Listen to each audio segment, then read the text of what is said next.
Om Sadashiva-Samarambham Śaṅkarācārya-Madhyamām Asmadācārya-Paryantam Vande Guru-Paramparam. Om Sahana Bhavatu Sahanau Bhunaktu Sahaviryaṅkaravāvahai Tejasvinavadhitamastu ma vidvishavahai. Om Shanti Shanti Shanti. Vedo nityamadhiyatam taduditam karmasvanushఠīyatam teneshasya vidhiyatam apachitihi kamye matistejyatam papaughav paridhuyatam bhavasukhe doshonusandhiyatam atmecha vyavasiyatam nijagruhat turnam vinirgamyatam sangasatsu vidhiyatam bhagavato bhaktirdridhadhiyatam shantyadih parichiyatam dridhataram karmashu santyajyatam sadvidvanupasripyatam pratidinam tatpaduka sevyatam brahmaikaksharamarthyatam shruti shiro vakyam samakarnyatam vakyarthascha vicharyatam shruti shiraha pakshas samashriyatam dustarkat suviramyatam shruti mataha tarkonusandhiyatam brahmasmiti vibhavyatam aharaha garvah parityajyatam deheham matirujyatam budajanaihi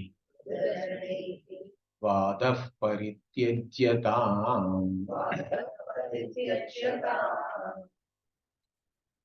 So we have seen how Śaṅkarācārya has given us step-by-step instructions how you should progress in your life, correct? Starting from Brahmacharya Ashrama, where you gain this knowledge, and then whatever duties which you have understood by studying the Vedas, whatever is to be done on a day-to-day basis or on occasions, all that you have to do, Vihita Karma, but you do it with an attitude of Ishvara Arpana, as Ishvara Archana.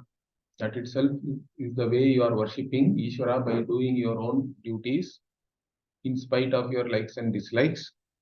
And you give up all Kamya Karma, means after a certain level, Artha Kama pursuits one has to restrict. You cannot keep on accumulating also, correct? Or spending time only on that. And also do not do any Nishiddha Karma. And in this manner, when you do every day whatever is to be done, all your papas also you are cleaning up, your duritas are going away, and simultaneously you have to develop a certain vairagya by seeing all the defects in the Vishaya Sukha. Whatever pursuits we have, any pursuit is tinged with some dukkha, and whatever karma phala you gain is anitya, and finally it may even become addictive, certain things. So they also lead you to bondage only. So these kinds of this dosha you have to see in the bhava sukha. Whatever pursuits you do in this world, the worldly pursuits, all of them have some defects that you have to be very clear. Then what should I pursue? If I cannot pursue anything in the world, pursue the knowledge of yourself, because you have taken yourself for granted. You have to know your own reality, because your fundamental problem is never going to be solved by achieving anything in this world or even hereafter, wherever you go. Even if you go to Swarga, your fundamental problem is not going to go away. In fact, some people even say it is very difficult to gain this knowledge in Swarga and other places. The best place is in Bhumi, because here we can see the defects and all that of even the Vishaya Sukha. In Swarga, it's a Punya Sharira. You are only enjoying, means there it's very difficult to even have Vairagya, I think. Once you become a Deva, it's not easy. But in Manushya Janma, we are seeing both sides. And then we can have certain Vairagya. So this is very important. You make a pursuit towards knowing yourself. That is the only way I can solve all my problems, because the problem is centered on I. Solution also has to be centered on I. So my Guruji used to always say this, because our problem is not on something else, correct? It is always with reference to me only. I am either useless, I am in some dukkha, I am idiot, or I am knowledgeable. Like that, everything is centered on I alone. All our problems, I am irritated, I am lonely, I am not appreciated, I am not loved. Everything is centered on I. Then why are you searching for the solution somewhere else? So in fact, he used to tell a story. He used to tell us that, so one day he was going, it seems, and in a village in those days, houses didn't have any electricity also, but there were some street lights. One guy was searching something under the street light. So he asked, "What are you searching here?" He said, "I dropped my needle and I'm searching it here." Swamiji said, "Okay, I will also help you, come. We both will search." Then he asked, "Okay, if you have to find it, at least we have to have an idea where did you drop it, correct?" So he asked, "So where did you drop it so that we can search there?" He said, "No, I dropped it in my hut." Then he asked, "Why are you searching here?" Because he said, "Only here light is there. There's not light in my hut." So like that, we are all searching somewhere else, correct? If the problem is centered on you, why are you going and looking for a solution outside in the world? It's not going to be there. Whatever. So how much, if you are basically insecure, any number of security does not prove that you are secure, correct? In fact, it only proves you are even more insecure, I think. The more, if you have 100 people, some whatever black cats and all that, that means you are actually a greater target for some terrorist and all that. So it only shows your insecurity rather than your security. So we don't want security. We want freedom from insecurity. Correct? We don't want different things to enjoy and all that. We want freedom from sorrow, freedom from dukkha. Is it clear? In fact, everywhere we really want freedom only, because we don't want all these things which are centered on me. So if the problem is there in I, there is no point in trying to find a solution somewhere else. So I am the problem means I have to be the solution, or I have to look at a solution in me alone. That's why this Atmecha Vyavasiyatam is very important. So if the problem is centered on I, the solution also has to be centered on I. In fact, it is centered on I. because your very instinct is pointing to a solution. Because instinctively we are not able to accept any limitations in me. We are constantly struggling to get rid of all the wants. So the fundamental problem being one of self non-acceptance. Why does even non-acceptance come? Because we are not able to instinctively accept that I am a limited wanting being. So that's why you have to now see whether in reality I am really this wanting person or not, or is it a wrong notion born out of ignorance. So that's what is the most important thing. So up to this, it's all Grihastha only, Grihastha. By this time, you have come to retirement age. Okay? But many people have an idea that you have to study Vedanta only after retiring or after you don't have anything productive to do. In fact, by that time, already all your indriyas are all gone. You are not even able to sit in the class. At least nowadays we have all these chairs and all that. It is good. But if I say no, all of you have to sit only on the ground, means most of you will run away, I think.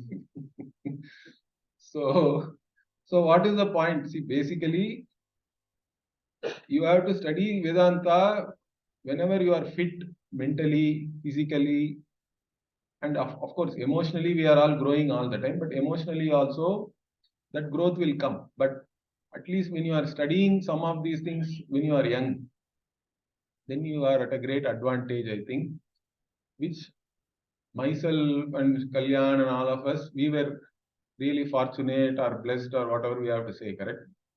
Because we went to Swamiji when we were 23 years old. And then we went to the course when we were 24 or something. So that is a good age to study, I think, because already you have gone through college education, you have done some work also, you have seen the world. In our case, we have seen the world also.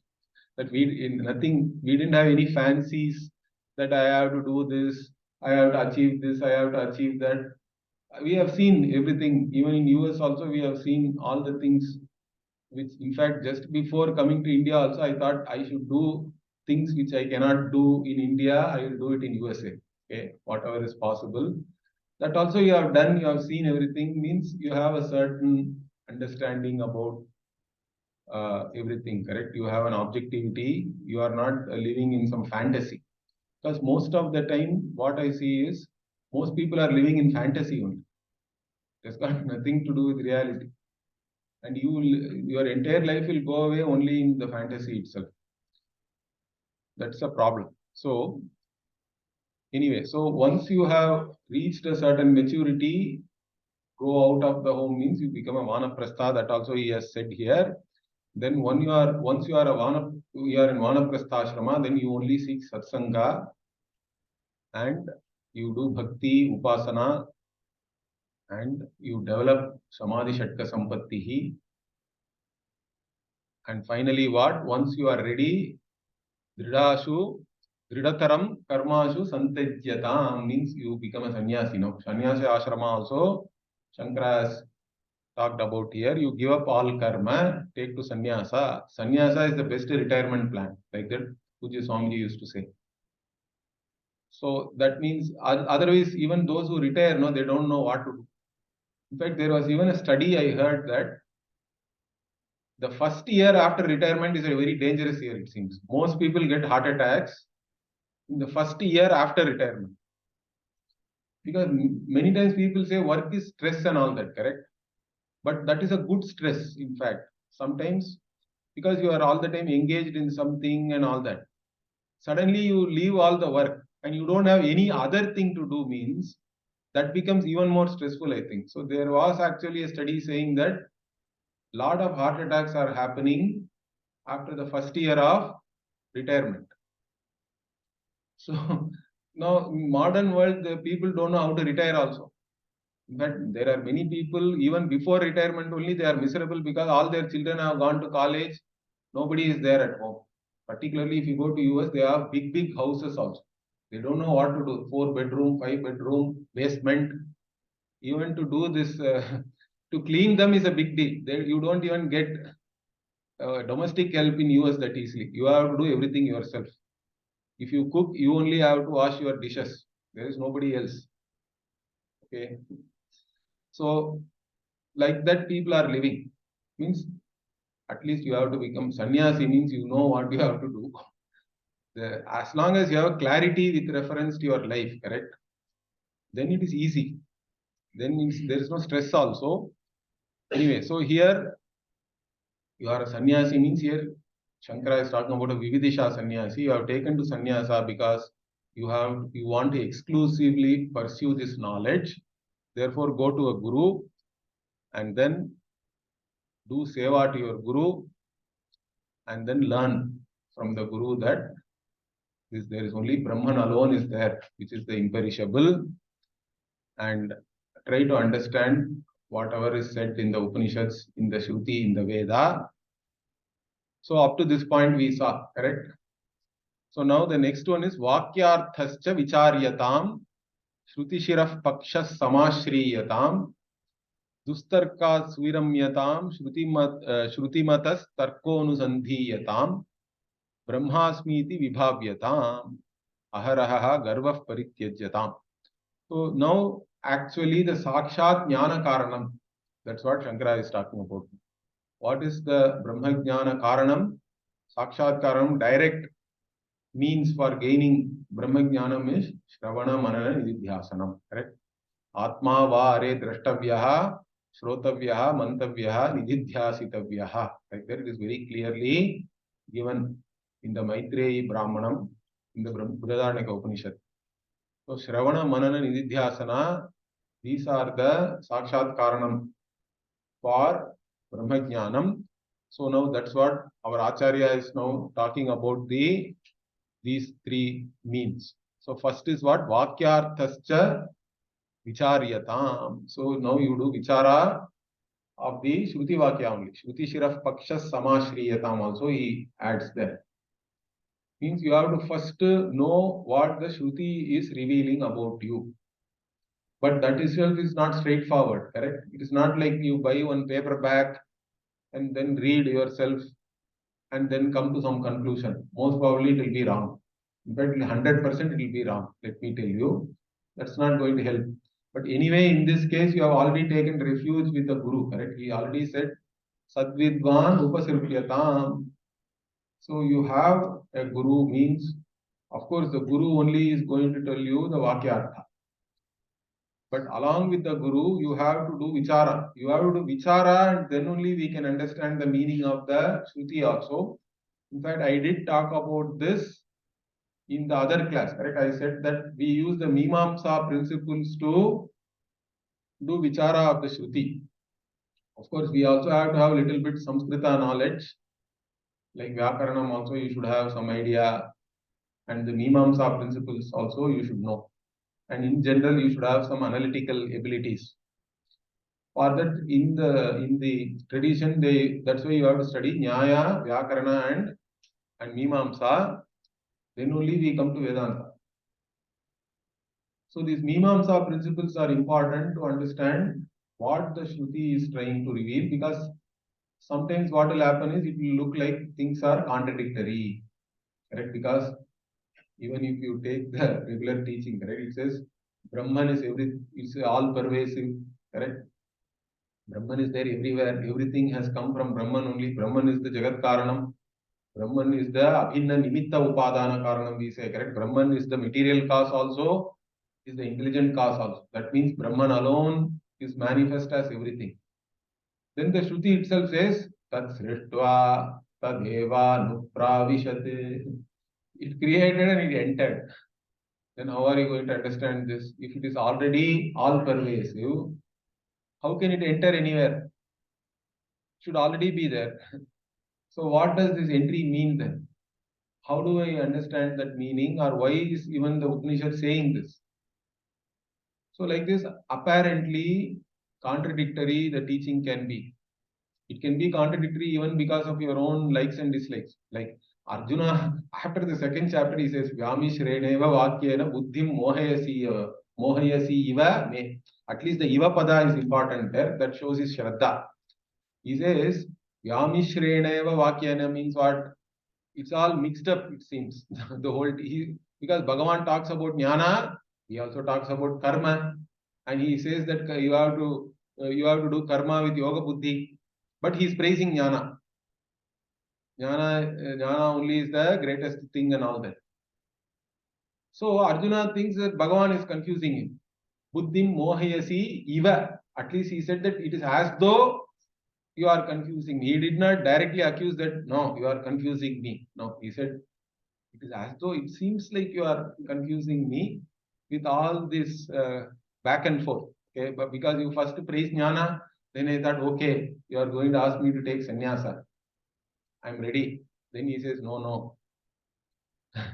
Sukha dukhe same kritva labha labho jaya jayo tato yuddhaya yujyasva. Like that, we get ready for yuddha and keep your sukha and dukkha same kritva. You have be equanimous to both sukha and dukkha and gain and loss and all that, and be ready to engage in battle. How can you say that? So like this, all kinds of problems are there.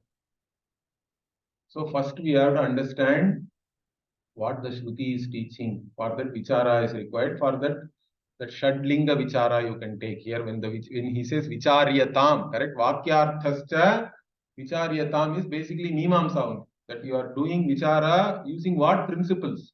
The principles are given by Purvamimamsakas themselves. I told you upakrama upasamharau abhyasa purvata phalam arthavado upapatti cha lingam tatparya nirnaye. Like this, these 6 lingas are there. How something starts, how something ends. What is repeatedly taught, and whether what is being taught is something unique revelation of the Shruti. And what is the phalam also? Shruti cannot say anything without any phala. Then what is arthavada or praise or some story and all that, correct? What is conveyed through that? And finally, what is the upapatti or logic? Because Shruti itself uses internally whatever it has to say should be coherent, correct? Some logic has to be there, and analogies and all those things are used. Based on this only, we first understand that Shruti is teaching that Aham Brahmasmi. You are not different from Brahman, which is the Jagat Karanam. That is the Shruti's Tatparya. So how do we arrive at it? Means Tattu Samanvayat. Like that, there is a sutra is there. Even in Brahma Sutra, we have to do Samanvaya of all the Vakyas. That's why you cannot do this study yourself. Because even to understand something in the beginning, you should know the entire Shruti. Then only you can do Samanvaya. It's like you read the first chapter, but even to understand the first chapter, you should already know the 18th chapter. How are you going to know that? That's why Sampradaya, because your Guru knows that. How did your Guru know? Means your Guru knew from your Guru, his Guru. Like that, finally it has to go to Ishvara only anyway. So like that, the Guru is important because Guru has done the Samanvaya. So even to know the first chapter, if you have to know the 18th chapter already means that kind of Samanvaya can only come from the Guru. So you have to anyway listen to this, or you have to do the Vichara along with the Guru. That is a given. So Shruti Shiraf Pakshaha means again whatever is revealed by the Shruti, and you take refuge in that. Samashriyatam. See, this is a very, very important thing for us. That's why even in the Kaivalya Upanishads, what did we see? Shraddha was the first thing, correct? Shraddha, Bhakti, Dhyana. Correct? Shraddha, Bhakti, Dhyana, Yogad, Avaihi. Means, unless you take refuge in the Shruti, you are not going to get this Jnana. What it means is, Shruti has to be considered as an independent Pramana. You cannot go ahead. See, some people have a great thinking. They think they are great rationalist and all that. They think that, no, everything should be logical. I will arrive at everything only through logic. This is a big thing nowadays. That is scientific and all that. They have an obsession with this word scientific and logic and all these things. Logical, rational. In Tamil Nadu, they say we are the what? Paguttarivu, correct? Viveka. Paguttarivu is really Viveka only. So Pagattarivu means there is no God. So Swamiji used to say, in fact, okay, I also agree, there is no God. First, define your God, correct? If you say something is not there, unless you define what that is, how can you say it is not there? If you say there is no pot on the table, at least you should know what pot is. Then Swamiji used to say, okay, if you give some definition, even I will help you to prove that God is not there. Because your idea of God itself is wrong. And then you are saying that God is not there. Yes, correct. In fact, I will give you better arguments for you. Correct? Like that, there are people who think that logic can stand by itself. That is the greatest fallacial thinking. Understand that. Our Rishis understood it very well. That's why we always say Tarkasya Apratishthana. Like that, there is a sutra is there in the Brahma Sutra.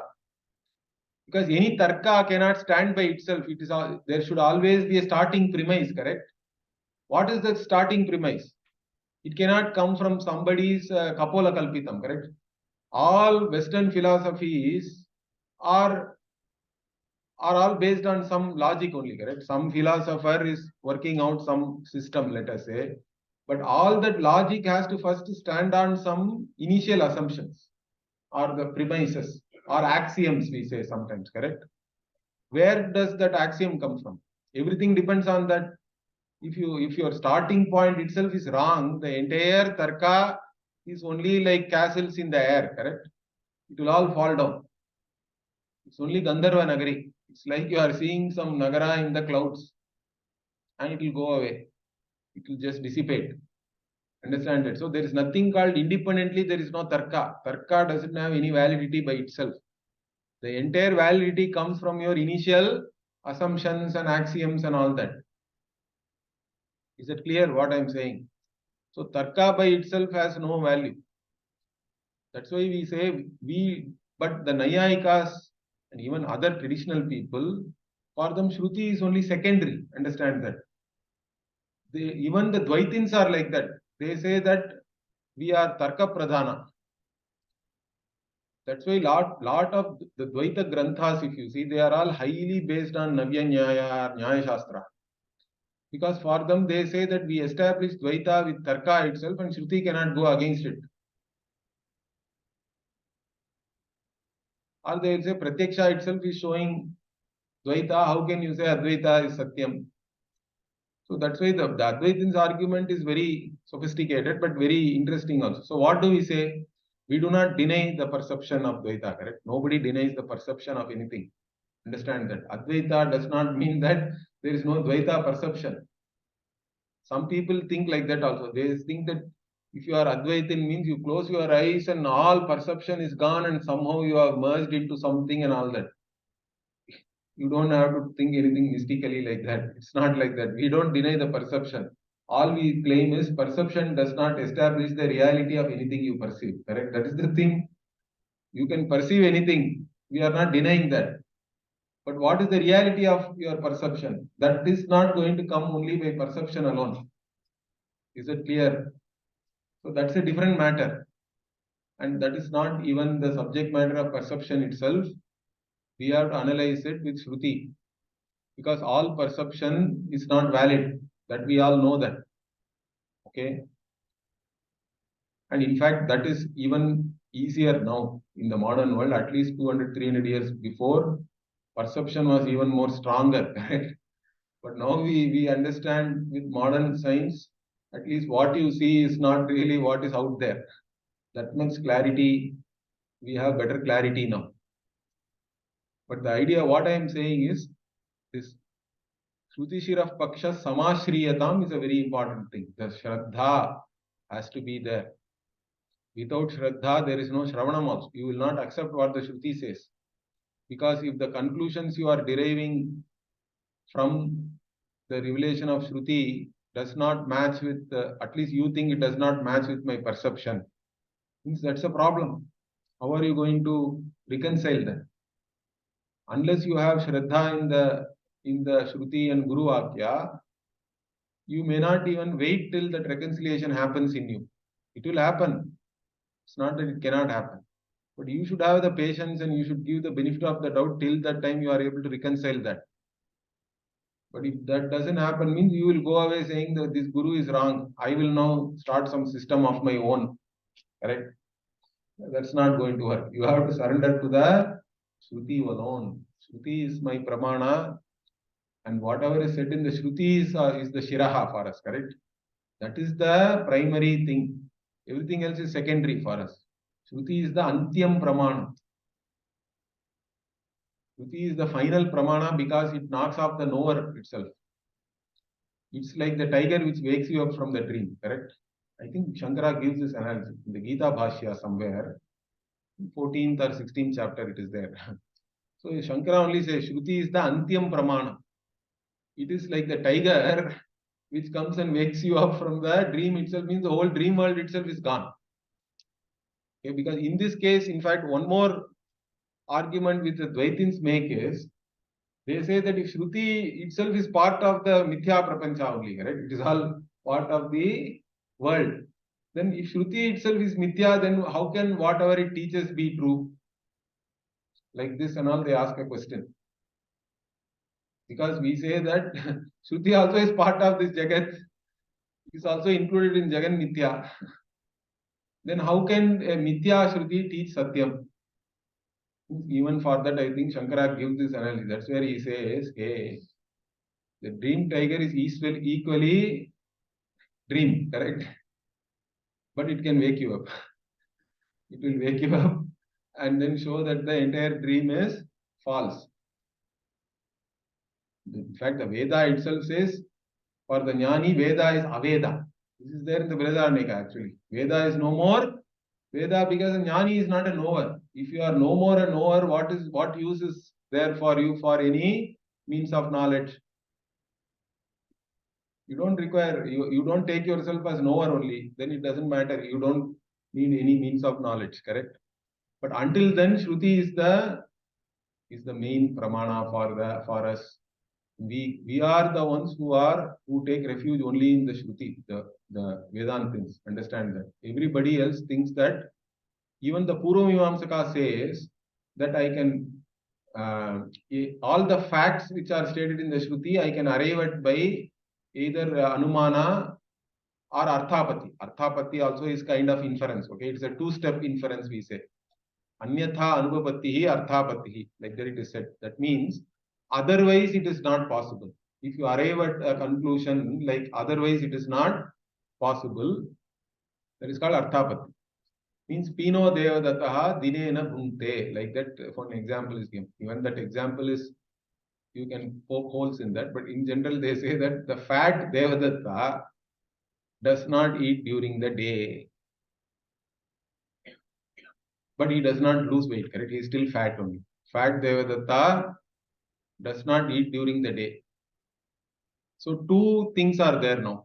One is this guy is fat and he does not eat during the day. Then what is your conclusion? If these two things have to be there together, otherwise it is not possible. What will you say? He has to be eating at night, correct? Unless he eats at night, this is not possible. This is what is called Arthapat. It's also some kind of inference, but since Anumana is also, Anumana is a particular form of inference where you have invariable concomitance. But this is different because you have two cognitions. To reconcile the two cognition, you have to then arrive at a certain another premise. Based on that only you can say that these two things can happen. Now the Purvamimamsaka says even some factual things which Shruti is revealing, correct? In the sense that there is a Deha Vyatirikta Atma. Bhashyakara argues Deha Vyatirikta Atma should be revealed only by the Shruti. Because nobody else has any, they don't even have any consensus on whether a Deha Vyatirikta Atma is there or not. And even if it is there, what is its nature, etc. No consensus is there amongst all the Dvaitins. Or even those who accept the Shruti and those who do not accept the Shruti, they have their own theories again. So there is no consensus. But the Purvamimamsaka says, no, I can arrive at it using Arthapati, Shruti need not reveal it. But Ādi Śaṅkarācārya, our Śaṅkarācārya doesn't accept that. He says only Shruti has to, so factual things also Shruti is revealing. And unless these facts are revealed, your karma becomes meaningless, correct? You cannot say Swarga Kamaha Jyotishtomene Ejate and say that if he does not survive the death of the body, then how are you going to go to Swarga? So the survival of the Jivatma has to be first established as a fact. Even Swarga has to be established as a fact because no other Pramana can reveal Swarga to be. So how the Purvamimamsaka can arrive at Swarga by Arthapati, I don't know, but they have a concept like this. So what I am saying is, all other darshanas, even those which accept the Veda as a Pramana, are only doing lip service. Understand that. So Vedanta is the one who completely surrenders to the Shruti. Shruti is our Antyam Pramanam, Shruti is our Adi Pramana. First Pramana also is Shruti only, last Pramana, everything is Shruti for us. All others are only secondary. And we go by that. And okay, even if we are clear about what Shruti says, there are enough people who can come and confuse us, correct? Starting from Dvaitins to modern Vedantins. Everybody is there out to confuse you. So that's what Dustarkat Suviram Yatam. So any tarka which is not based on Shruti is Dustarka only. Understand that. As I told you already, tarka cannot stand by itself. Always there has to be a starting premise or axiom or something. On that only, again, then you can build on that. But that starting thing, where can it come from? Means it has to come from Shruti. If it comes from Shruti, then what it is? Shruti Sammata Tarka, we say sometimes, correct? You still use Tarka. Because whatever the Shruti says, it may not be immediately assimilable because you have doubts. How is this possible? Aham Alpajnaha, but Shruti is saying you are Jagat Karanam. You are Sarvajnaha. Aham Alpa Shaktiman. No, Shruti says you are Sarva Shaktiman. How is this possible? There are doubts. Doubts can be there. And others are also doing Charuvaka, correct? They are giving pleasing things. They say, no, why are you reading all these things and getting confused? Just take loan and have ghee, that's all. Enjoy whatever you can do here. You don't follow all these people. They don't know how to enjoy this world. I'll tell you how to enjoy. So there are people who can, or some other people are giving fear. If you don't follow me, you will burn in the hell forever. Okay. Forever you are going to burn in hell. If you follow me, no, I will take you to heaven. So come with me. And heaven means I will give you all the things you can enjoy again. It's all only Vishaya Sukha only. Heaven also nothing great. So depending on where you come from on earth, your heaven itself is different. You can go and read different types of heavens. If you are from desert, your heaven is different. If you are from India, your heaven is different. So then we don't know whose heaven really is the real heaven, correct? Or whether heaven itself is a heaven, we don't know. Once you go there, whatever is interesting to you, if it is not there, then it will become boring. All these problems are there. So we have to be alert about all these kinds of talk and do not fall for this dustarka. But we can also see, if you are intelligent enough, we can always see the fallacies in whatever these people are saying.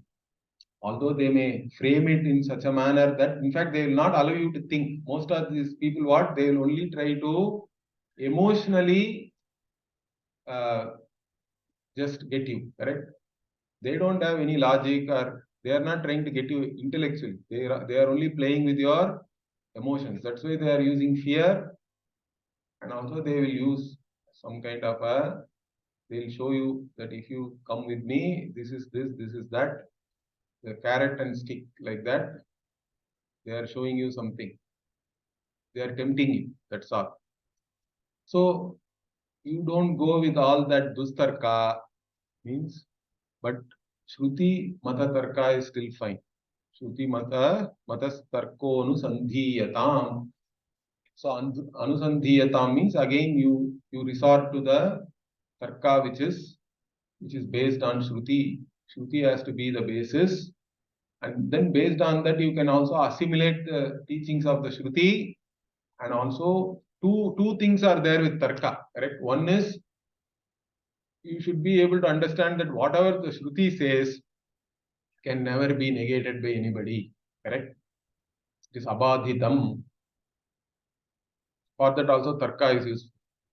Then whatever anybody says which is against the Shruti or which is not there in the Shruti, which is Shruti Virodha, anything contradictory somebody says from the Shruti, that also you should be able to see the fallacy in their logic. It will be illogical. You can show that it is illogical. Many Advaita Acharyas have written books like that. See, there are different types of Vada and all I have told you, right? Vada is there. Vada means debate. Both of them are debating to only establish the truth. But then there are other types of debate are there. One of which is called Vitanda. The worst. In Vitanda, you are not even presenting your side of the story. Is it clear? You don't have to present your Siddhanta. All you are doing is, you are showing the other guy's Siddhanta is wrong. Like that, books are also there. There are many books which Advaita Acharyas have written. They simply show the fallacy in whatever else others are saying, whether it is Buddha or Jaina or even Sankhya, Yoga, Purva Mimamsaka, Advaitins, all of them, whoever it is, all the defects in their, whatever their theories are. So like that, but the Tarka is useful for both. Tarka is useful to also understand that whatever Shruti says can never be negated. And also you can negate everybody else's contention as illogical. For both these things we are using the Tarka. Of course, Shruti itself presents some analogies and all that for you to assimilate the teaching. But otherwise also there are other books, because this Tarka part also is an evolving thing. Because during Shankara's time, as I told you, the main opponent was Purva Mimamsaka. So everywhere you see in the Shankara Bhashya, lot of arguments are there against the Purva Mimamsakas who said that karma is the means for moksha. But later on, many Dvaitins also started using Nyaya, Navya Nyaya and all that. They had their own terminologies and their own some philosophy, correct? Some theory. So then the Advaita Acharyas also had to contend with whatever was there during their time, correct? They are addressing what other fallacies are floating around during their time. So if you see over a period of time, different texts are all addressing different kinds of objections. But most of these objections still you can find an answer in the Shruti itself. One way or the other, Shruti anyway answers all your questions. Is that clear? Shruti will answer or Shankara Bhashya will have some answer. Till today, I have not gone beyond these two. Understand that most of the things, any question we have, mostly Shruti itself is answering that for you.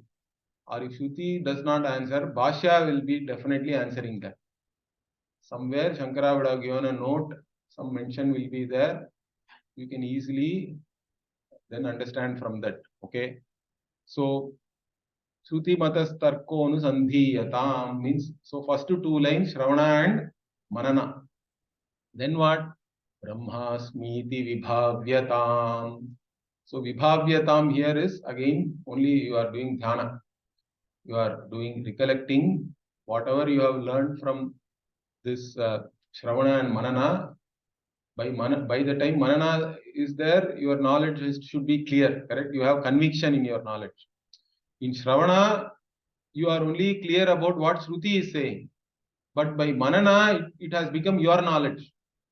You have a conviction in that whatever Shruti says alone is correct. Means then you have done manana. But even that is not enough. Why? Because this knowledge is taking place only in the intellect. There is no doubt. So again, some people think self-knowledge means it is not in the intellect and all that. That is another confusion nowadays. You have to go beyond the intellect, supra-mental and all that. There is nothing supra-mental. Supra-mental is only Brahman. Understand that. Beyond mind is Brahman. That's what we have to understand. That is correct. But that knowledge itself has to take place only in the mind. Because the Chaitanya which is manifest in an Antakarna only is having a problem. The problem is there. The ignorance is there in the mind only. And it has to go away from there. Knowledge also has to take place only in the mind. It is intellectual knowledge only. Because Shruti itself says, Manasa eva anudrashtavyam. Correct? Manasa eva anudrashtavyam. But what kind of mind? Means Samskritena Manasa, we have to understand. There Bhashyakara will say that Shastra Acharya Upadeshat Samskritena Manasa Anudrashtavyam. Shruti only says, even this is contradictory, correct? This is where analysis is required. You cannot study verse in one place. Yato vacho nivartante apraapya manasa saha. Means all these people who say that self-knowledge is not mental and all that, they will quote this also. They see your Shruti itself is saying Brahman is beyond the mind. It cannot be objectified by the mind. But he will not quote the other thing. The other thing clearly it says Manasa eva anudrashtavyam. So what? Even in Kenopanishad also it is there similarly. In fact, in Kenopanishad there is a very interesting statement. It says, wait, Manye Viditam. Yeah. So the students finally says Manye Viditam. In Tamil also they say Kandavar Vindadillai, Vindavar Kandadillai and all that, correct? So if you say I know, the gist of this is like this. In Kenopanishad it says, if you say you know Brahman, you do not know Brahman. If you say you do not know Brahman, then you know Brahman. Like that the Guru says. Then the Shishya, after listening to that, he says, Manye Viditam. I say that I know. Okay. So what does he mean by that? See, when he says, if you say I know, means if you know Brahman as an object, then you do not know. That is the meaning of that. Understand that. Brahman is not an object to know. And if you say I do not know, means you do not know it as an object. It is yourself. And you don't have to objectify it. That is the important thing most people do not teach you. Self is need not be objectified because it is known even without being objectified, correct? We all know I am there. So it cannot be objectified, it need not be objectified. And it is self-revealing, self-existent reality. That being the case, but still the ignorance alone has to go. Where is the ignorance? Ignorance is there only in your mind. Understand that. Ignorance is sitting in your mind. And how will that ignorance go? Only by the Vrittik Jnanam, we say. The Vrittik Jnanam alone, that Aham Brahmasmi, the Vrittik Jnanam alone can destroy the ignorance. Because Jnanam, this Vrittik Jnanam is the Ajnana Virodhi. The Swarupa Jnanam, Brahman is not Ajnana Virodhi. Understand that. Swarupa Jnanam, the analogy for this which is given is very interesting. Brahman is like the sun, correct? Sun is throwing its light on everything, correct? It is not opposed to anything. If you say a cloud has blocked the sun, like ignorance is covering. In fact, ignorance can never cover the Brahman. Like even sun is too big, but from a particular standpoint, still a cloud can cover the sun, correct? So if cloud has covered the sun, how did you know cloud has covered the sun? Only through sunlight only we know that, correct? Only. So similarly, even Aham Ajnaha also is known only due to Brahman. Aham Jnani, I know I do not know. These two are also lighted up only by Brahman. You understand? Ajnanam also is Sakshi Bhasyam. It is lighted up by the Sakshi, which is Brahman. Aham Ajnaha, who is lighting up that? Means Brahman. That's why Brahman is neither a knower nor it is ignorant. That is why whether you are Alpajnaha or Sarvajnaha, none of these things matter. Because Brahman is only Shuddha Chaitanyam. If it is not even a knower, how does it matter whether it is all knowing or small knowing? All knowing, small knowing, everything is only Upadhi Dharma. Is that clear? How does Brahman become all knowing? Because of Maya, Upadhi. It is all only Upadhi Dharma. But when you identify as Brahman, you are not even a knower. That's why you can claim I am Ishvara also. Because Brahman is neither small knowing nor all knowing. It is neither an ignorant nor a knowledgeable person and all that. The Brahman is the one which is lighting up everything. It is not opposed to anything. That's what Gaudapada Acharya says as Avirodha. Because Brahman is not a Virodhi of anything, in fact. It simply lights up everything. Then if a cloud is blocking the sun, then what is the solution if you want to see the sun without any block or anything? Means some wind or something has to blow it away, correct? That is the Vritti Jnanam we say. But in one way, they say that even that Vritti Jnana, how did the wind happen? Means because of the heat of the sun alone, wind also happened and all that. They give a certain connectivity there also. That's why we say self itself is your guru and all that also they will say that. That is because even that the Vritti Jnanam also happens because of the blessings of the self itself. And that destroys the Jnanam and it takes place only in your mind. But the important thing in this Jnanam is you cannot objectify yourself. You cannot objectify Brahman. And you need not objectify Brahman. Only the ignorance alone goes away. In all other knowledge, when the ignorance goes, you objectify the object of knowledge. Here, that's not going to happen. Or that need not happen. That's not required. So that way it is different. That's why it is subtle also. That's where people get confused. And they invent some mystic terminology and make everything mystic. Because they are not able to communicate it correctly, properly. Even though some people may have some insight, if they don't have the sampradaya, means they do not know how to communicate it. They will only lead you to confusion. So this knowledge is a subtle knowledge. Even after you are convinced and it is your conviction that whatever the Shruti is revealing about me is the right thing, this knowledge is taking place at the intellectual level. But our problem is not intellectual. Understand that.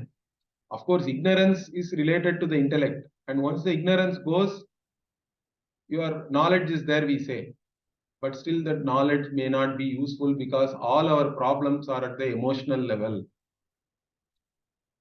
Because the problem is what? I am angry. I want this. I am in pain. I am irritated. Correct? Everything is at the problems are at the emotional level. Even if the knowledge takes place or you get an insight that is intellectual, if your intellect and emotional self are not integrated, correct? That's what Bhagavan always says, Yuktatma, Yuktatma, Yuktatma, like that many times in the Gita. Yuktaha. Who is a Yuktaha means for whom everything is integrated. Your intellectual and emotional self are all integrated. Also your thought, word and deed are all integrated. Such a person is called Yuktaha. But all sadhana is for that only. Even if you have the knowledge, that knowledge has to now become useful to you. So again, you have to recollect that knowledge, keep on recollecting that knowledge, and in the light of that knowledge, even if you have any emotional issues, you have to overcome that. Mostly you should not have any emotional issues also, because that is what is addressed by Sadhana Chatushtaya Sampattihi. In that, Shamadhi Shatka Sampatti is there. So in the Shamadhi Shatka Sampatti itself, you should have attained a certain integration between your emotional self or any emotional issues you had also. Relatively, you should have become free from that. In that case, you don't require much of an nididhyasana because the knowledge will naturally be available to you always. But if that is not the case, then you have to still integrate your knowledge so that you don't still face any emotional problems, correct? In fact, this is the problem of any Vedanta student also. And it is amplified by others also. Because let us say you are the only one who is studying Vedanta in your family. Then they are all looking at you curiously, correct? So what are you going and learning? And then you say certain things and all that. But they are now judging you. In fact, they will even tell you, even after attending all these classes, you are behaving like this, correct? So you are listening to one Vedanta class, in between you are fighting with somebody. Then the next Vedanta class. So you are throwing something away. All that is happening. Then they will point that out also. See, what is the use of your Vedanta class? I told you don't go there.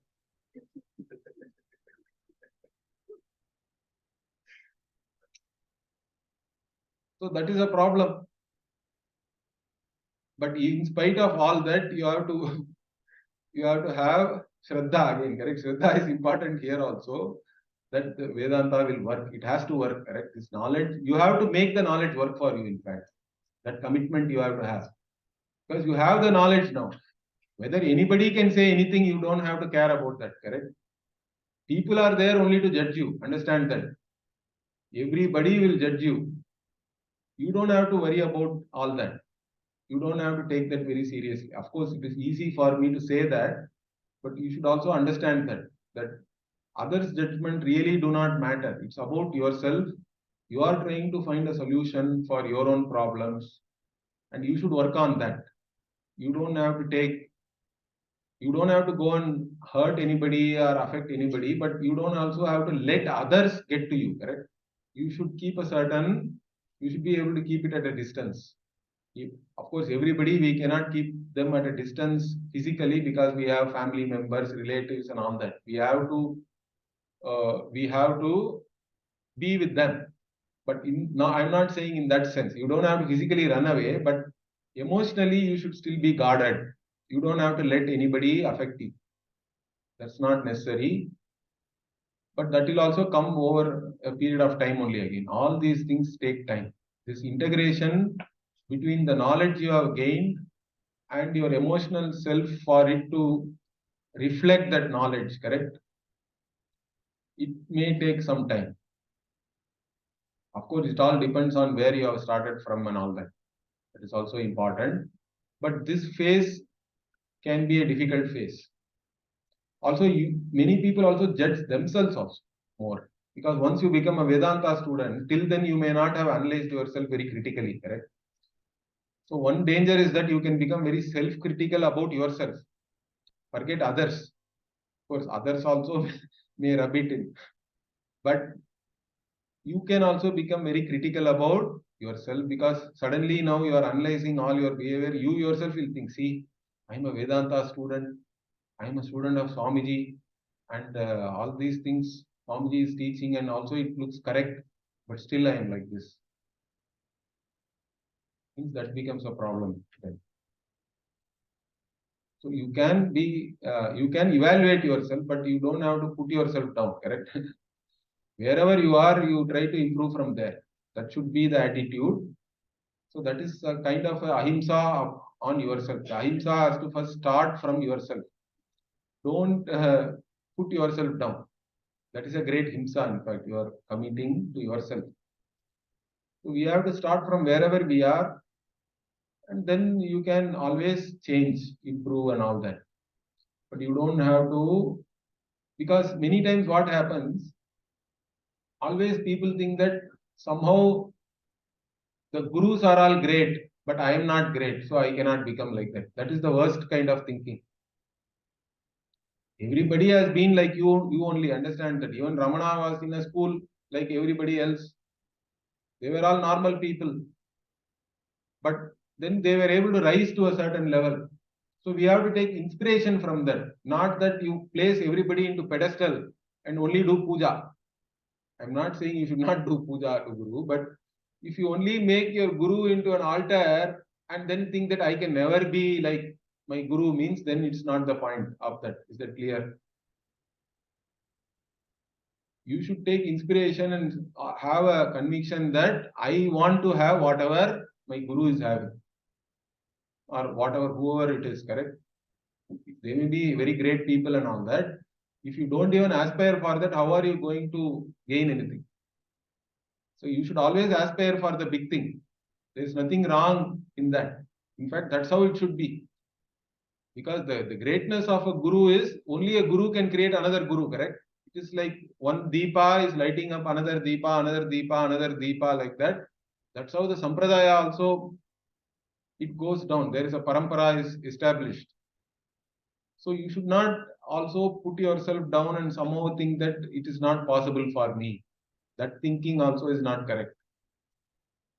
You should always think that I can accomplish whatever all others have also done. This is not such a difficult job, in fact, but it requires steady effort. And over a period of time, you will see the change. In fact, others also will see the change. Once others see the change, it becomes easier, in fact. Till then, they will try to be pulling you down. Once after some time, they will know they cannot do anything to you. Then it can become helpful also sometimes. Correct? So anyway, so we'll see I think one more line is there, but all those things we'll see in the next class. Om Purnamadah Purnamidam Purnat Purnamudachyate Purnasya Purnamadaya Purnameva Vashishyate. Om Shanti Shanti Shanti. Harihi Om Shri Gurubhyo Namaha. Harihi Om.